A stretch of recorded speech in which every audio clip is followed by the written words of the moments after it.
An horrific shooting during Mass at a Catholic church in Minneapolis resulted in the tragic deaths of 2 children and injuries of 17 others. Security expert and former NYPD officer Patrick Brosnan is here to share his perspective.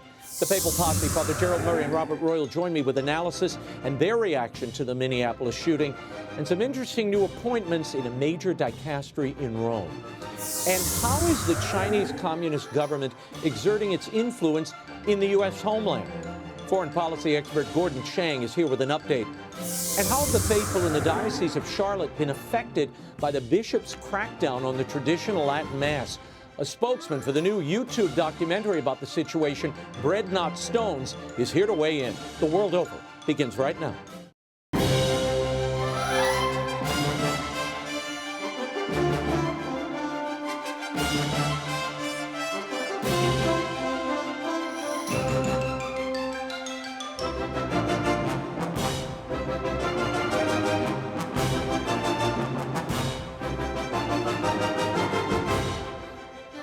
Now, Raymond Arroyo.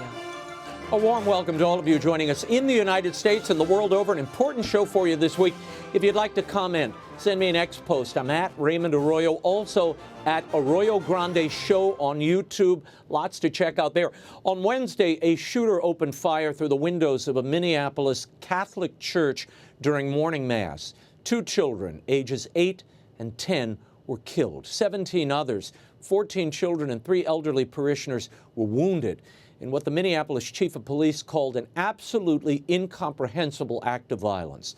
The killer was a 23-year-old male who identified as a female and took his own life on the scene. Joining me now with his unique perspective on what we know so far is security expert and former NYPD detective Patrick Brosnan. Patrick, thank you for being here. According to reports, the shooter, Robert Westman, changed his name to Robin in 2020 with his mother's approval.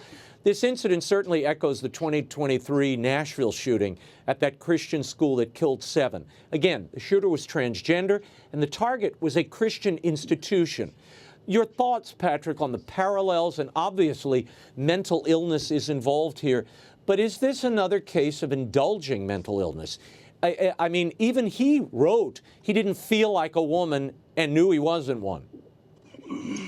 I'll be very frank. As a detective for many years and as the owner of a security company, national company, I got to say, I really don't have any greater compelling understanding or need to understand how the transgender plays into this barbaric, savage, absolutely Neanderthal shooting that occurred yesterday with these children at the church. It was absolutely horrific. And the reality is this guy, Raymond, was a bit of a ghost. He was a phantom. He was not on any radar. He was unremarkable in all aspects. He had no criminal record. He had no mental health issues. He had no complaints from the community. He bought the guns legally. This guy is a phantom. And I hate to say it, and it pains me deeply to say this, but this mass shooting, very similar 30 days ago on Park Avenue at 345 Park, was completely unpreventable. Really? The speed. But surely, yes, and it kills surely me. there were signs, Patrick, that the family saw. People, I mean, you do have a guy wearing braids and coming out. I mean, you know, he clearly something was off here. There was an internal alienation or conflict in this person. I don't doubt that. I mean, and the facts are beginning to support that as the data and intel and information does trickle in. But the reality is he had no history of mental health. He had no history of mental health direct problems, and he was not on the radar. And it's interesting because there's a lot of discussion right now that, well, if folks had known, he could have been under surveillance and then he went operational. This is a fallacy. That's a fable. We saw it with the Boston Marathon, with the Tsarnaev brothers. They were under sustained surveillance, the older brother, the boxer, for 15 months. This is an event that occurred. And the planning and the warning signs, Raymond, the danger signs were trapped in his sick mind. And since he didn't publicly, to our knowledge, right, share it with anyone, it was unknown. It was a secret. And that secret didn't allow any mitigation. There was no way to mitigate this. And by the way, mathematics was in his corner. Mathematics. He was very close. I looked at the parking lot grid. I looked at it over. I took a look. He got from that car in about 11 seconds, almost identical to 345 Park Avenue. 11 seconds. Amazing. Think about it. Yeah. Who could stop him? Yeah. It's terrible. Well, we're It's learning more and horrific. more about this. You know, he didn't give any really advance notice, but he did release this so-called manifesto on YouTube. But that was, I believe, the day of the shooting. And there we see his drawings of the church. He was a graduate of the school.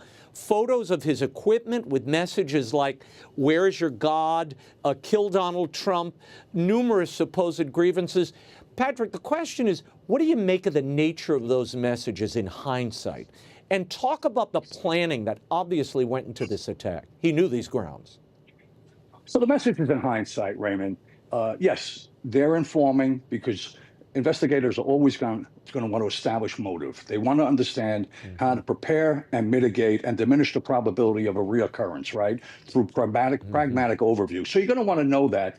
But the reality is, from what I understand from published facts, is that release of those drawings and those hate rantings and videos were to coincide with the mass shooting. That's my understanding. I believe that is accurate. But again, the fact that they were timed to coincide, this manifesto, this last letter, and I read it, made him a complete ghost to the law enforcement authorities because he wasn't on any radar. No one, granted, you mentioned his family would know things. Well, that's family. They didn't share it. Yeah.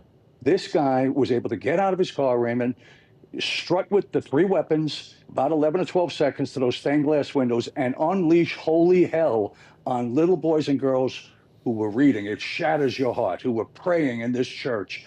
And the reality is, and it destroys me to say it, there was no preventing it, there was no escaping it, unless, and it's statistically improbable that there was an off-duty retired guy who was armed or an armed civilian who could engage him that quick and terminate him and take him out of his misery. What are the odds? Patrick. Not good. Yeah. Westman indulged in dialogues with Satan in this manifesto. He was also a cannabis user. He worked at a dispensary. Should the drug use be a focus in this case? I mean, we do know from, I had brain specialists on my podcast last week, Dr. Daniel Amen, and he said it can lead to psychosis, particularly in the young. Well, it's interesting. I only learned recently, by default, that the marijuana today is about 100 times more devastating in the impact on cognitive function and other functions. I just learned that recently. So my answer is yes, it would certainly be contributory in fleshing out what we'll call the story. And the story is, Raymond, we want to know who his kindergarten teacher was and what her maiden name, and we want to know up to and including what he had for breakfast yesterday and everything in between. How was he influenced? What were the influences? Who did he speak to? Who may share complicity relative to having intelligence that they didn't share? And is that a crime in the state of Minneapolis? So that's the whole idea of the investigation, right? There's always an ocean, a tsunami of data, intel, and information to be parsed through. And that's a big element to your point. Absolutely. You talked about preventing tragedies like this in the future. The Daily Wire is reporting that 2 years ago, Tim Bentz, the president of Mindependent, which is a group of independent schools, and Jason Atkins, who's the executive director of the Minnesota Catholic Conference, wrote a letter to the governor, Tim Walz, stressing an urgent and critical need in Minnesota to make sure the schools are safe and secure in light of the recent and continuing attacks. Jason Atkins, the Minnesota Catholic Conference head, said that Governor Walz did nothing. Your reaction, Patrick, and what's the answer here? So I'm going to try, and Raymond, this is a heavy lift, to stay totally objective. Walz is clueless. No fan here. But the reality is, as the owner for 30 years of a national security company who has provided security at over 3,000 locations, armed and otherwise, across 500 cities, I know about this. I wrote with my teams mitigating policies for 75 synagogues in the greater Philly area with the same direction, the same intent, and the same concern of how to mitigate an attack. The sad reality, again, kills me to share it, is it's impossible. There's so many schools, so many synagogues, so many churches. And when And when are no one ever believes, and these were clients of mine. We had endless conversations. They never know, are they going to be the super unlucky one? The chances 1 in millions that this kind of thing would occur, this horrific act would occur. And it's not just a needle in a haystack, it's a needle in a pile of needles, given the context overall nationally, the number of buildings. So what do?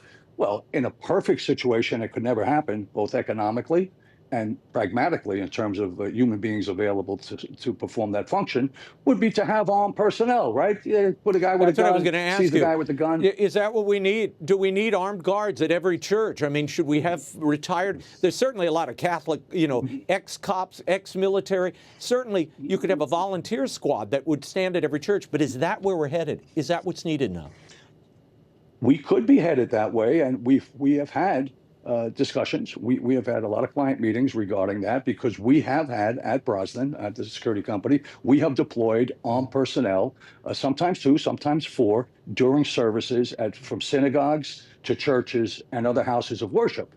Absolutely. Wow. And could you do it with a volunteer force? You could, provided they were trained and armed and licensed and compliant with federal and state mandates. Right. But the reality is, there's so many buildings, Raymond. There's hundreds of thousands.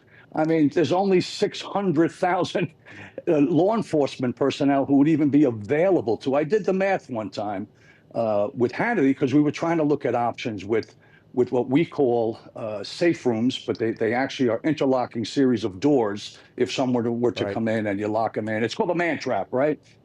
But this guy shot through the stained glass window, same way as the guy in Sandy Hook did. Because we went up there, we tried to look at stuff back and when it occurred. The reality is, this type of lightning fast, unplanned, random, by an unremarkable person who's not under surveillance, who's committed and merciless. When he got to that window, he unleashed holy hell. He opened fire, 100 rounds, unpreventable. Unpreventable. Yeah, Patrick, Pope Leo XIV was among many who expressed sadness, solidarity with the victims, saying he was profoundly saddened by this attack. FBI Director Kash Patel posted on X that the FBI is investigating this shooting as an act of domestic terrorism and hate crime targeting Catholics. Now, according to the U.S. Conference of Catholic Bishops, at least 250 incidents of vandalism, arson, property damage targeting Catholic churches and institutions have occurred across 42 states and D.C. since May of 2020. Why are we seeing this kind of hate and grievance-fueled attack, particularly targeting Catholic institutions, Patrick? Again, and this is a bit speculative, okay? But the facts that I know, and I'm relatively cognizant of them because of the business, is that these individuals, like this person, this trans person who committed this horrific act, they get these vile, vitriolic threads of hatred, whether it's for the church, as we saw. There was something for Donald Trump. There was others. I read it. I saw. And the reality is, it festers in their sick mind. And unfortunately, they generally do not share it with another human being who could perhaps see something, say something, and we can mitigate and intercede. And that's the horror show, particularly in this instance, and the same at 345 Park Avenue. So it festers, it builds, and then they go operational. And there's no rhyme or reason to it. There's no rhyme, there's no special date. It's not, like 9/11, you're doing it because of some reason, or Christmas morning, or St. Patrick's Day, the high holy day. There's no specific significance to the date of August 27th, relevant and relative to his rantings and ravings, from what I can see anyhow. So very, very, very big lift to try to identify, first detect, identify, and then to mitigate. Super tricky. Yeah, and then the church, I think, looms large. They see it. It's a part of their past in the case of this guy, and like your Park Avenue shooter, who was convinced he had, been an NFL player. I mean, these are loners who are just, turning this stuff over in their minds, and it's insanity. But it takes on a larger reality for them, which shows the power of thinking, a thought, repeated and ruminated on long enough. It creates its own reality. I could not agree more, Raymond. The fact is, this knucklehead up at 345 Park Avenue.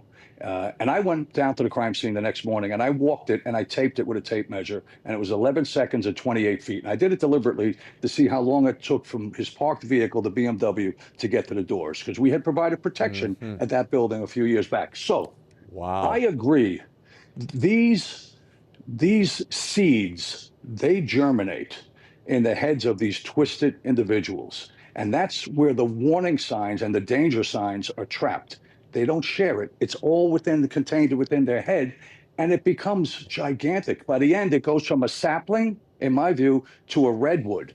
And then they go operational, and it's just no rhyme or reason. There's no prediction element to it. There's no predictive element to it from what I can see and what I read and what I've experienced. And that's exactly right. It ruminates, it festers, and boom. They're you know what they are? They're nuts. They're nuts. Yeah. There's a nuttiness Patrick to it. Brosnan. I mean, think about it. It's nuttiness. Well, Patrick, I thank you for your time, for your insight. We will stay in my touch pleasure. with you in the days ahead. Thank you. Absolutely. My pleasure. All the best. Thank you so much. The shooting at Annunciation Catholic Church in Minneapolis has obviously broken the nation's heart, as you just heard. Here with insight and analysis on this story and the ongoing battle over the liturgy and more, the Papal Posse, editor-in-chief of the CatholicThing.org, Robert Royal, and canon, lawyer, and priest of the Archdiocese of New York, Father Gerald Murray. Gentlemen, thank you for being here. I wanted to get your take on the spiritual nature of what happened this week in Minneapolis. This 23-year-old killer, who was a male, who identified as female, shot these innocent children through the windows of the parish church there in Minneapolis. Archbishop Bernard Hedba, the Archbishop, led priest in a rosary on Wednesday morning following the shooting. Meanwhile, the mayor of Minneapolis, Jacob Fry, had this to say. Don't just say this is about thoughts and prayers right now. These kids were literally praying. Father, your thoughts on Mayor Fry's comments following this tragedy? Yeah, they were a little out of place, to say the least. We don't try to downplay the reaction people have is to think and pray after a horrific, diabolical incident like this. And that really is what needs to be highlighted here. This man, claiming to be a woman, was in fact doing something horrifically diabolical. He was directly opposing God and Christ and the church. He rejoiced in killing innocent people. He tried to prevent them from getting out of the building so he could kill more of them. This is diabolical. This is reminiscent of, the horrific horrors that the Nazis did in the Second World War. This is horrific. Yeah. Bob, high on the list of concerns for Mayor Fry after these horrific events was this, quote, I've heard about a whole lot of hate that's being directed at our trans community. Anybody who's using this as an opportunity to villainize our trans community or any other community out there has lost their sense of common humanity. Kids died. This needs to be about them.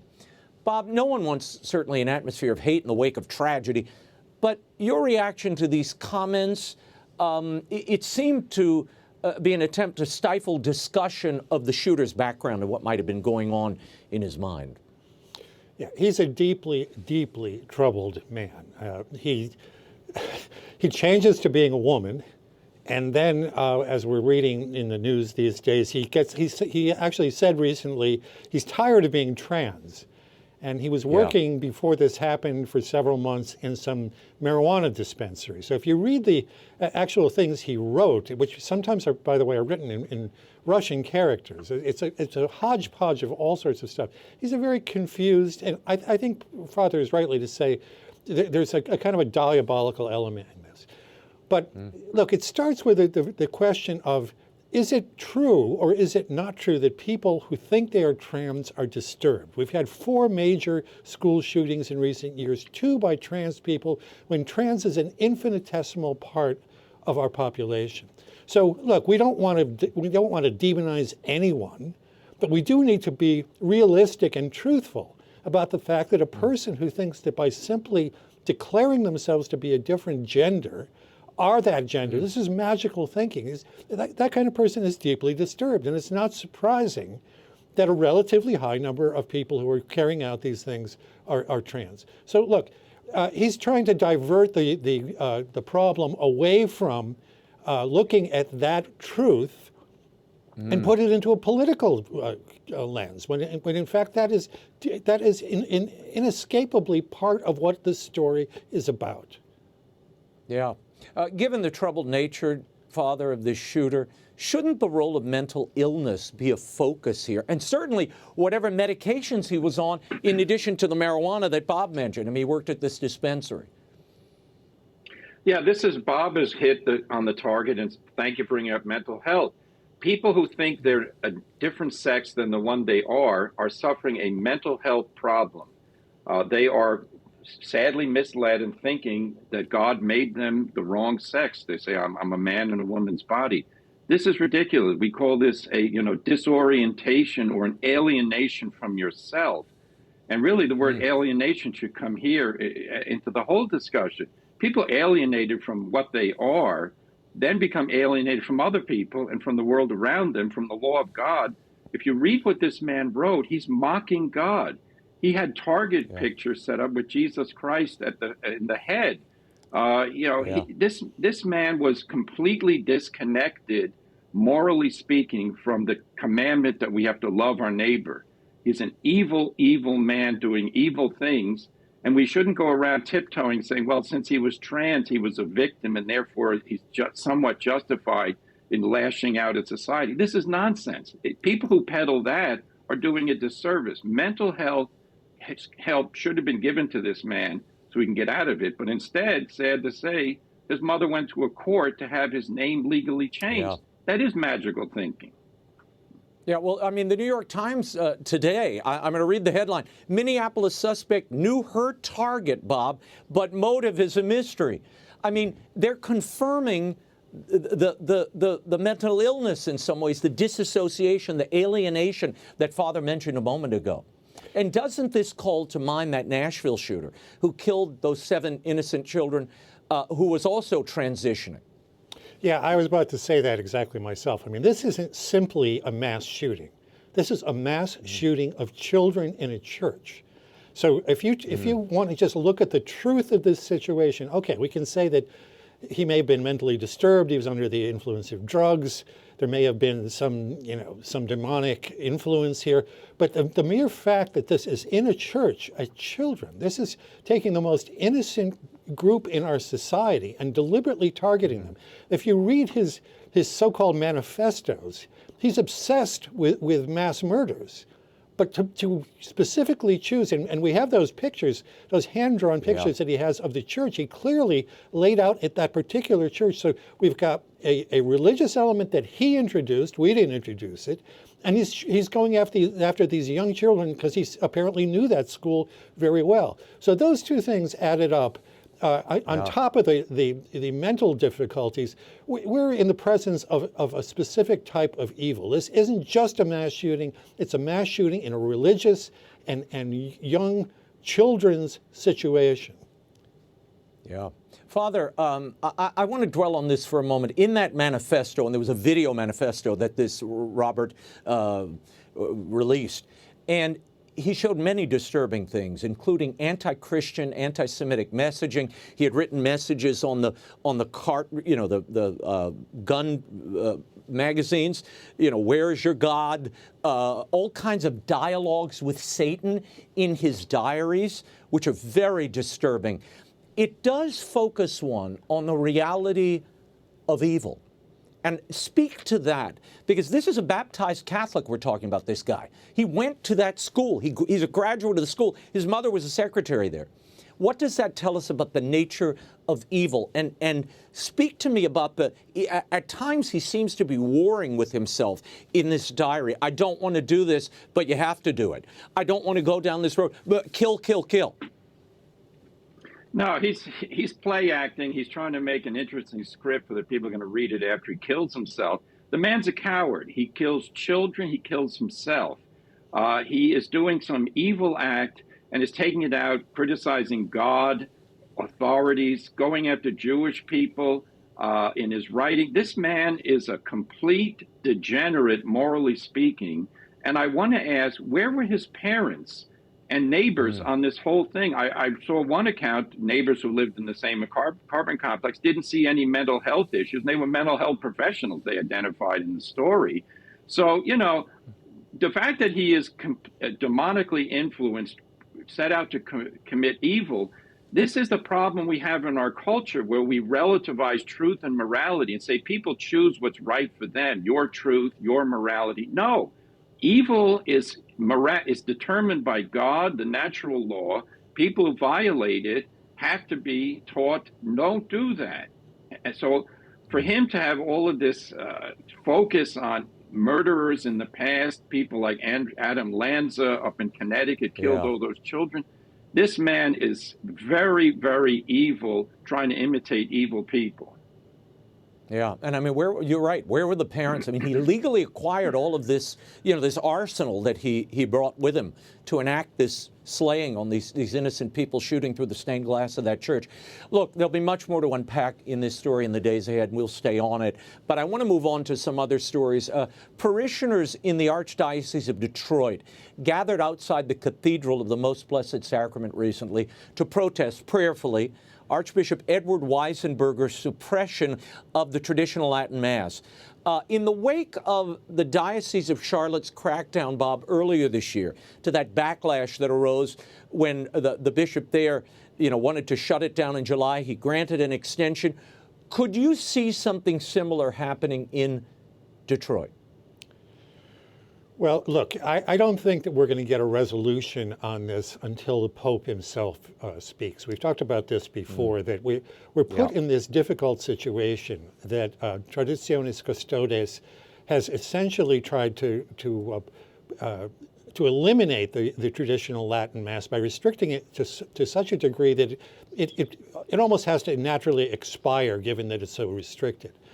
But clearly, there is a dynamic out there among the people, particularly here in the United States. And I think that that's quite interesting, because we've got an American Pope who can't help but be aware of what's going on right now. And now we've got two different places where the local people, without raising any sense of illegitimacy about the papacy or all the things that we keep hearing about, they're just saying, look, we value this form of worship. This is the thing that we're willing to stand up and say, look, just please be fair toward us, because this is as Benedict said, what was sacred in the past cannot be not sacred in the future. That this was the way that many people prayed for centuries. We find this a nourishing way to be in church on a Sunday morning, and why not allow that group of people to worship in the way that is best for them? If a problem arises, if they begin to clash with their local bishop, well, then that's an obvious difficulty, and it needs to be examined.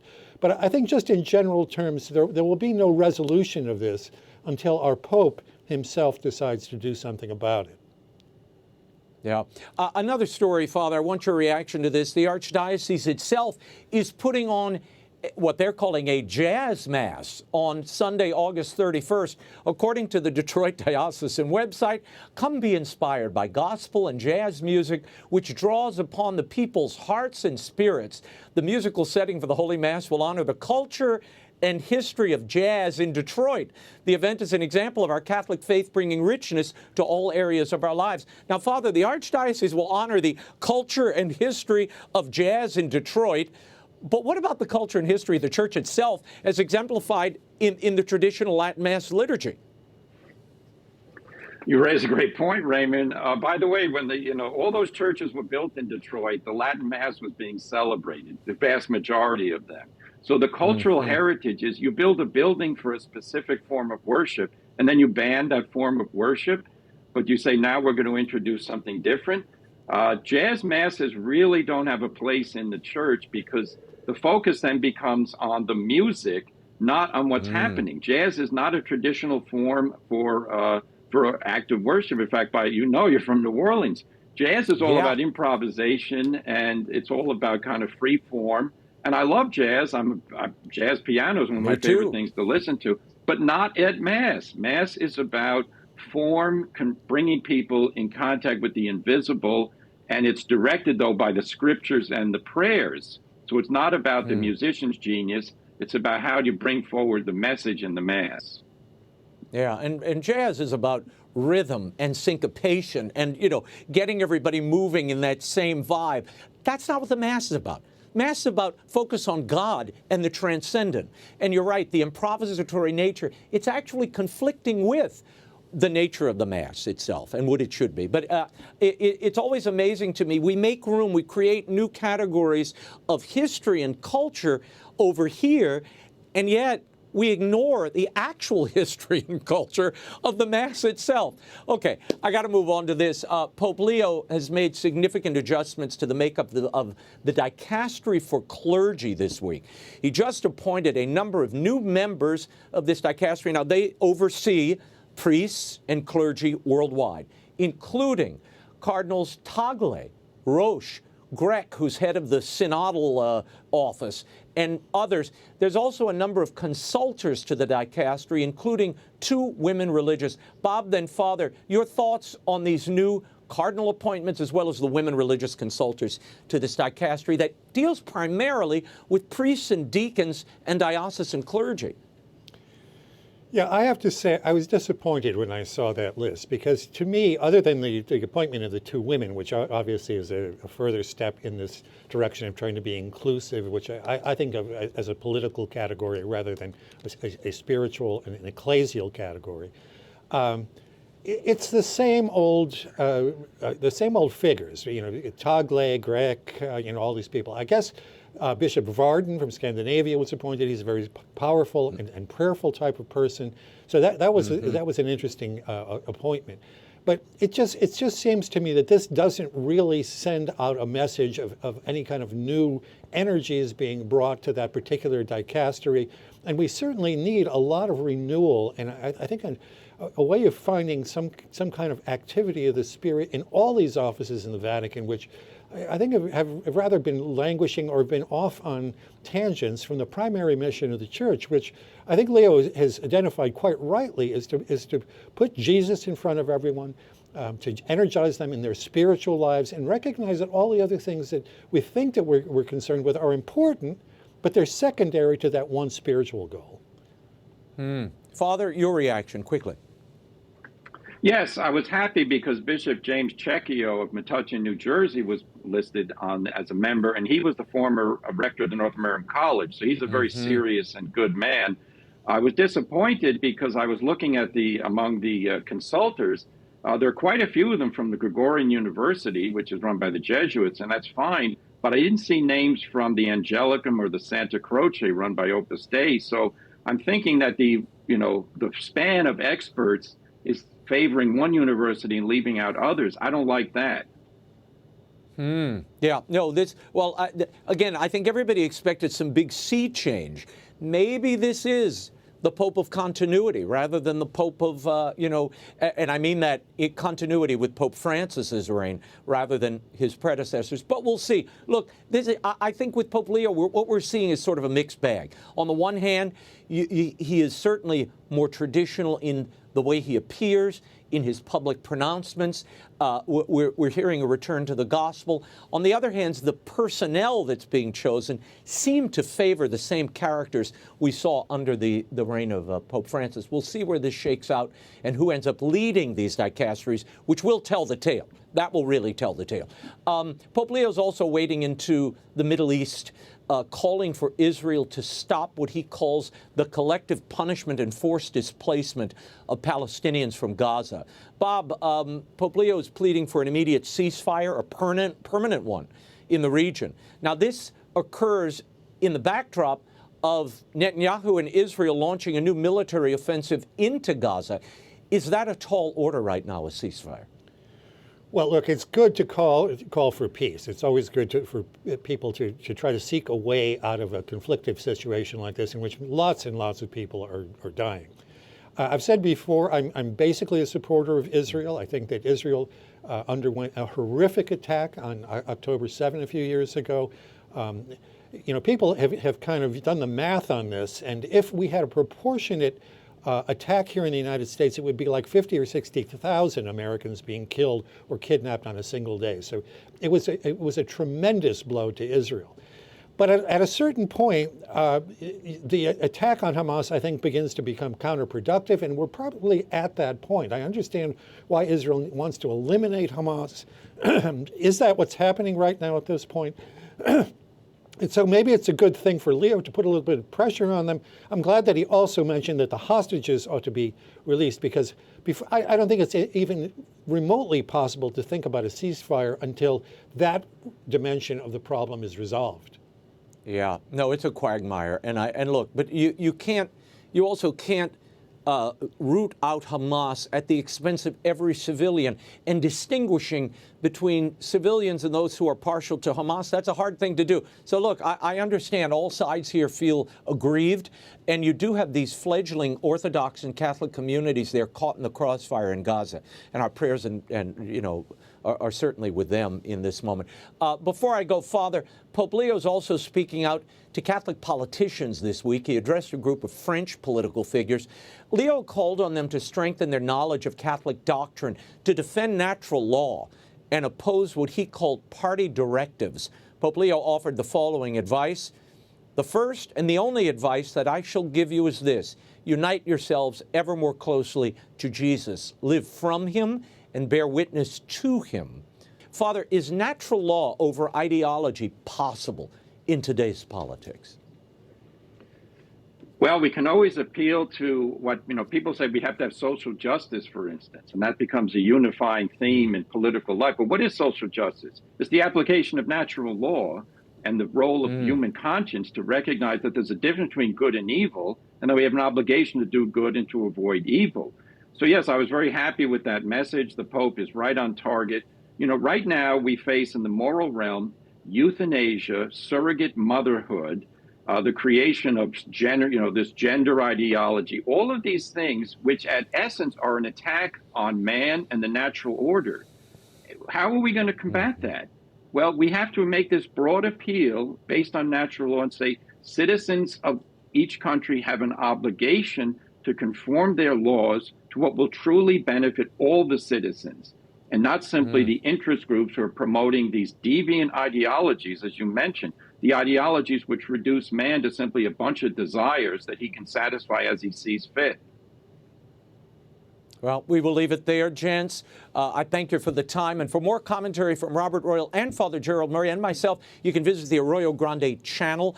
And we will continue to pray for all those victims of this terrible Minneapolis school shooting and church shooting, and keep those families in our prayers. Gentlemen, thank you. China continues to explore ways to exert its influence within the United States, and the prospects for peace in Europe between Russia and Ukraine seem increasingly remote. Joining me to discuss all of this, attorney, author, and foreign policy expert Gordon Chang. Gordon, thanks for being here. In recent years, China and the CCP have purchased land in the United States. We've talked about this before. Hundreds of thousands of acres of American farmland have been acquired by shell companies on behalf of Chinese entities. Additionally, the CCP has posed a threat to military bases in the U.S., purchasing land nearby or proximate, attempting to buy these properties. For example, in 2022, a Chinese company purchased 300 acres just 12 miles from the Grand Forks Air Force Base in North Dakota. One U.S. Air Force officer warned that the prospect posed a costly national security risk, and local officials ultimately shut it down. Gordon, what's the latest on this land situation now? I mean, just this week we heard of Chinese investors and companies buying up land in New Hampshire. And we know the well-documented stories of China purchasing farmland in Texas. Why would the government allow this to go on, the U.S. government, and do nothing to reverse some or all of these purchases? Well, we think we're a society at peace, Raymond, and so therefore we don't impose these restrictions on an enemy. And China calls us an enemy, so we should think of them in the same terms. Now, we know that these Chinese purchases of land, there are a number of reasons for them. At its most innocent level, there are people who just want to live in a free society, and they're buying a place where they can live. But with these large purchases of farmland and ranch land, there are many very suspicious activities going on. So, for instance, there was the Grand Forks Air Force Base issue that you mentioned. And we see that across the country where Chinese parties are buying land near military facilities. But we're also seeing criminal activities on land, especially in places like Oklahoma and Maine, the illegal marijuana grows that bring in the Chinese gangs, that bring in murders. And in Oklahoma, there's also these stories about China basing human trafficking operations on farmland. So there are many things that we need to look at. Yeah. In some good news, President Trump recently unveiled the National Farm Security Action Plan, which ultimately will defend U.S. farmland and U.S. sovereignty against this encroachment by the CCP. Gordon, I guess it's better late than never, but has the damage already been done? Well, the damage has been done. And yes, we will need to not only prohibit Chinese purchases of farm and ranch land, but we also need to take back land that the Chinese have already acquired. So this is going to be difficult for us. Some of it's going to require expropriation, which means compensation, but also we should be applying federal forfeiture acts, which allow us to take land that's been used in the commission of a crime and not pay compensation. But ultimately, we know that no American can own land in China, not even a square inch. So why are we allowing the Chinese to own hundreds, thousands of square miles of our farm and ranch land here? Yeah. It does make you scratch your head. I mean, for years, we didn't do any business with Russia during the Cold War, yet we freely trade and allow China to run roughshod, even buying land purchases in the United States, when they're clearly, as you said earlier, they consider us an enemy. It is mind-boggling. On Monday, Donald Trump said he wants to open denuclearization talks with Russia and China. Speaking to reporters ahead of that meeting with the president of South Korea, Trump said this: I think the denuclearization is it's a big aim, but Russia is willing to do it, and I think China is going to be willing to do it too. We can't let nuclear weapons proliferate. We have to stop nuclear weapons. The power is too great. Gordon, your thoughts on the president's remarks there? Well, these remarks sort of are really a product of his belief that there should be peace in this world. Now, our main arms limitation agreement with Russia expires in February of next year, the New START treaty. And after that, there's nothing. But I'm not so sure that we are going to see China actually be open to arms control talks. As a matter of fact, the Chinese Foreign Ministry yesterday said it wouldn't talk with us about it. And that is consistent with China's posture on arms control discussions, which we have seen over the last several years. They just will not talk to us about it. And there's a lot of reasons why for their position. U.S. Special Envoy Steve Witkoff said on Tuesday that he will meet with representatives from Ukraine in New York, while saying that Washington continues to talk to Russia. As you know, the president wants to end this battle between Russia and Ukraine, but Russia is pushing deeper into Ukrainian territory. Do you see an end to this conflict? And was that summit with Putin in Alaska kind of a bust? Well, this is Trump foreign policy, and we won't know whether it was a bust or not until we see the end of the process. But the problem is that Putin is continuing to kill civilians in Ukraine as a matter of deliberate policy, as we see all these attacks on Kyiv and other cities. And this war will only end, I believe, won't end until we cut off all flows of money to Russia. We need to starve the Russian war machine. Until we do that, Putin's going to keep on killing. Before we go, Gordon, we've covered this story for many years. We had Sebastian Lai on the show last week talking about his father, Jimmy Lai's incarceration and trial. Well, this week, the judges in that trial have reached, or are retiring rather, to reach a verdict on these 3 national security charges that Jimmy faces. That could see the 77-year-old pro-democracy and devout Catholic jailed for life. Based on what you've seen so far, how do you expect these judges to rule? They're going to find him guilty on all 3 charges. This is a verdict that is mandated by not only Beijing, but also by John Lee, who's the chief executive of Hong Kong. It's in China's interest, and it's actually in Hong Kong's interest, to get Jimmy out of custody even after a conviction. Because if he dies in custody, he becomes even more of a martyr than he is right now. And that's a problem that Beijing will not be able to solve. So it's in their interest to free him under some sort of medical parole or some humanitarian gesture. Mm-hmm. Yeah, I was amazed last week when Sebastian Lai said the Vatican hadn't reached out to him and that they weren't. Well, I mean, we hear very little from the Vatican on this Jimmy Lai trial. I mean, this is a Catholic layman, a very prominent one, a convert who is languishing in a Chinese prison, partially because of his faith, which is motivating him to stand up for the freedom of people, not only the freedom of their bodies, but the freedom of their souls and spirits. I'll give you the last word. Oh, that's absolutely right. The Vatican's posture on this has been shameful, and that mirrors some pretty shameful activity, posture being by London, because remember, Jimmy Lai is a British citizen, and it's great that President Trump mentioned Jimmy's case, and I believe that President Trump is going to work to free Jimmy at some point. This is really important for us to keep the pressure on. You bet. Gordon Chang, thank you as always for being here. For the latest reports and analysis from Gordon, you can follow him on X at Gordon G. Chang. Thank you. Thank you so much, Raymond. As the liturgy wars reignited by Pope Francis's crackdown on the traditional Latin Mass continues in places like Detroit and Charlotte, North Carolina, how are the Catholic faithful being affected by the Masses suddenly outlawed in their parishes? A new film going viral on YouTube, Bread, Not Stones, captures members of the traditional Latin Mass community in the Diocese of Charlotte reacting to these new bans that kick in October. Here to share his experience as a founding member of the Charlotte Latin Mass community, creator of the Liturgy Guide blog, Brian Williams. Brian, thanks for being here. Pope Francis promulgated these restrictions on the Latin Mass in 2021. He passes away in April. Pope Leo's elected in May. Then not long after that, the new Archbishop of Charlotte, Michael Martin, announces even tighter restrictions on the TLM for Charlotte. He gave that July 8th deadline, and then as you remember, there was a backlash, and it extended to October 2nd. Around the same time, similar actions were declared by the Archbishop of Detroit. What was the reaction of the folks in Charlotte when they heard that the bishop would be further restricting this celebration of the traditional ancient Mass?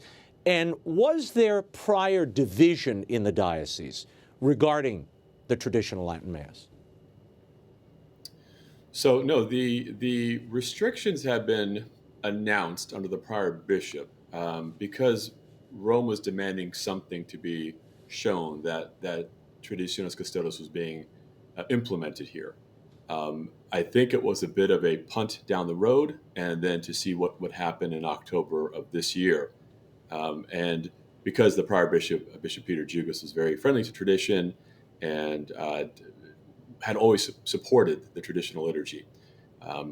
Bishop Martin came in and decided to move that forward, as you said, to July. And then I think only because of the backlash received, reinstituted the prior deadline in October.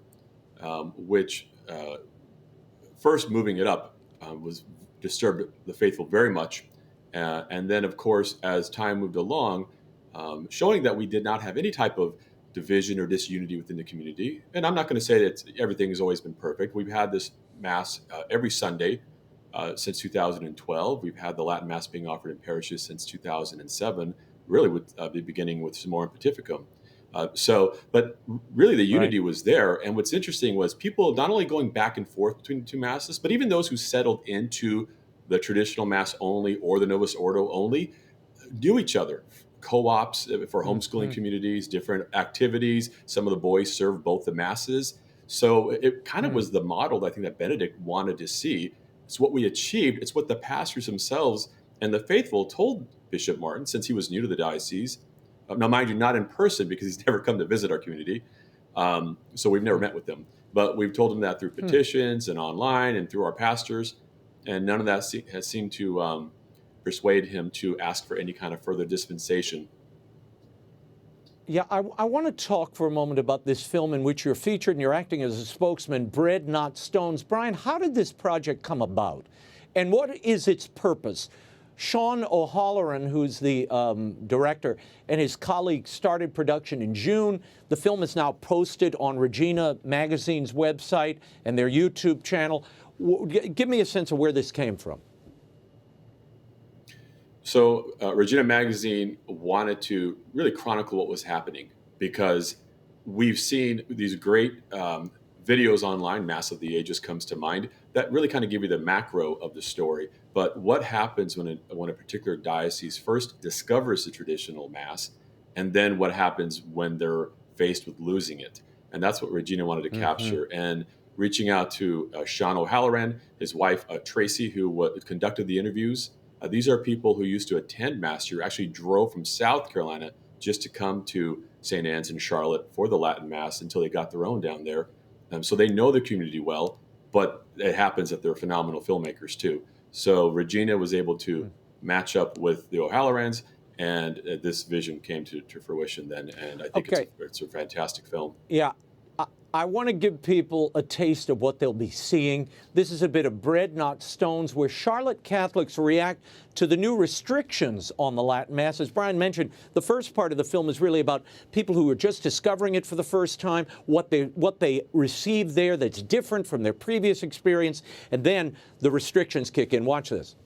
When the whole thing in Charlotte happened, my first thought was, and Matt and I have talked about that in the past, is what good father gives their children stone when they're asking for bread, or what good father reaches them a serpent when they're asking for fish? If my children came to me and said, Mama, I'm hungry, I'm not gonna go tell them go outside and eat a rock. That being said, it's still hard, because as a pastor you want to see your people, and Sunday is when you see your people.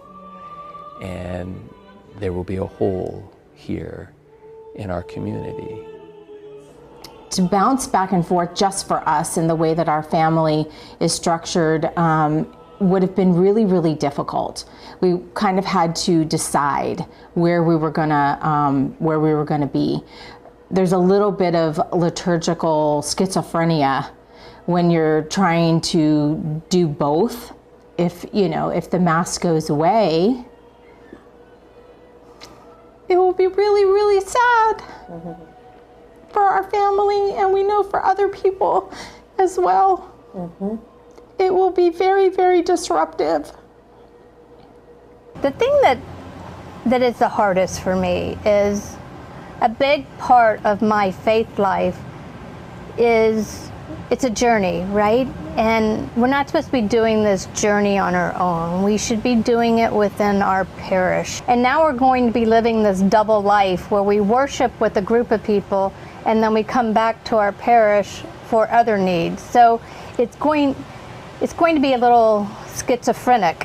Say, okay, this is what it looks like to trust God, and even when things go wrong, especially when things go wrong, you already have these graces and you already have this community that knows how to do this, that knows how to navigate this. If the Latin Mass was to go away from St. Anne's, it would be super divisive. And I know you know this, but it would be the worst thing that anybody could do is to push away part of the parish family. It would be like causing a divorce. And it would be like a forced divorce within this parish. This liturgy has uplifted so many people, including me, and if it wasn't for the Latin Mass, I wouldn't be who I am today. With your blog, The Liturgy Guy, Brian, you actually conducted surveys of Latin Mass goers a few years ago. Tell me about the support from non-Latin Mass goers in the Diocese of Charlotte. How significant was that, and has the diocese tried to imply that this kind of support doesn't exist at all? The diocese has used the language of division and discord and seeking to address that. The problem with that narrative is, number one, the pastors themselves, who you would think would want to have peace in their parish, have said that there is peace in their parish currently, and that the disunity will come from exiling parishioners. There's a clip in the film where Father Timothy Reed says asking someone to have to choose between the mass they love and the parish they love, it's an unfair position you're putting somebody in. Within the diocese itself, many, and I believe it was more than half of the letters that were sent to the bishop, the petition that was generated asking him to reconsider, were from folks who don't go to the Latin Mass. And in many cases, maybe they only go on a certain vigil or certain feast days or whatever. But these are people who know each other, who are close to each other. As I said, it's a large homeschooling community. It's a large Catholic community. And when you're in a parish such as St. Anne's or St. Thomas Aquinas, the faithful who go to the ordinary form know the people who go to the Latin Mass, and vice versa, and get along well and see each other outside of Mass. Well, this is the mutual enrichment that Pope Benedict talked about, that you'd get, bleed over from one Mass, the extraordinary form to the ordinary form, and vice versa. And that created a fulsome community. The challenge here, as you mentioned, they're asking people to go now to a remote location. They're going to have a Mass at a former Protestant church, only one Latin Mass in the entire diocese, which is going to kick in October 2nd. So the 4 parishes that currently offer it, all those people will have to go to that central Mass. And then they're still saying, but we want you involved in parish life. I don't understand how that's possible, Brian. You're asking people to basically separate the worship that they are adherents of from the parish life that they were once a part of, but they're expelled. They can't worship in that parish any longer. How does that make sense? It doesn't. It is not. The impression is that it is not set up for success. There were some documents that were leaked a few months ago when it kind of all first came to a head, and the Q&A or the talking points released that were attributed to Bishop Martin point to the very fact that many will not be able to continue going to this Mass when it gets moved. And that is implied that that's okay. It's implied that if they cannot go, then more or less mission accomplished, which is very heartless considering that there are so many of these young people who have grown up going to this Mass, their friends are in their parish. Some are going to make the drive, but there are many who can't. Financially, they can't do that, pay for that gas. They can't make that 2-hour drive one way in some instances. And so it's not with the pastor's heart, it would seem, that you're doing that. It seems to be more of an agenda as opposed to a response to anything that anyone is asking for. And again, the film points to this. It points to the very articulate faithful telling the story. And it's a sad story, ultimately, at the end, unless, God willing, something changes here at the end. No. Well, you could have called it the Henry VIII effect. I mean, you're basically outlawing something overnight, and it's so dislocative to people. It's so rupturing to their family lives and their faith lives, particularly if you want to root them in a parish at a time when you're looking to strengthen and grow parishes, I imagine. But what effect do you hope this film will have on those who see it, lay people as well as priests, and maybe the bishop himself, particularly Pope Leo? I think a couple things. There are individuals who I think still kind of adhere to the stereotype, or all they know is the stereotype that the people who go to the Latin Mass are disruptive or just not pleasant. What you see with this these are folks who are very knowledgeable. They're very charitable, and they really are just looking to go to Mass, and they want to be part of their parish. So I hope it humanizes this community, because it's a reflection of other communities as well that have already been impacted and may still be impacted. With regards to Pope Leo, we've been told unofficially that that's where it's going to have to come from. If we're going to get any kind of relief from this situation, it's going to have to come from Rome. And so we would hope that, an American Pope, and that you can see that there's no charity in this process. This is not for the betterment of the church. It's not for the betterment of these parishes. It's going to be something that really hurts families deeply. And you're talking about folks who just want to live their faith and just want to go to Mass. And they're there all through the week, not just on Sundays, very involved in their parishes. Brian Williams, we will leave it there. You can find the film Bread Not Stones at Regina Magazine's website. They're at reginamagazine.org or on their YouTube channel. Brian, thanks so much. Thank you, Raymond. that is all the time we have for now, but be sure to catch us next week. In the meantime, we'll be scouting the world over for all that is seen and unseen. On behalf of the staff and crew of EWTN News, thank you for watching. I'm Raymond Arroyo. Bye now.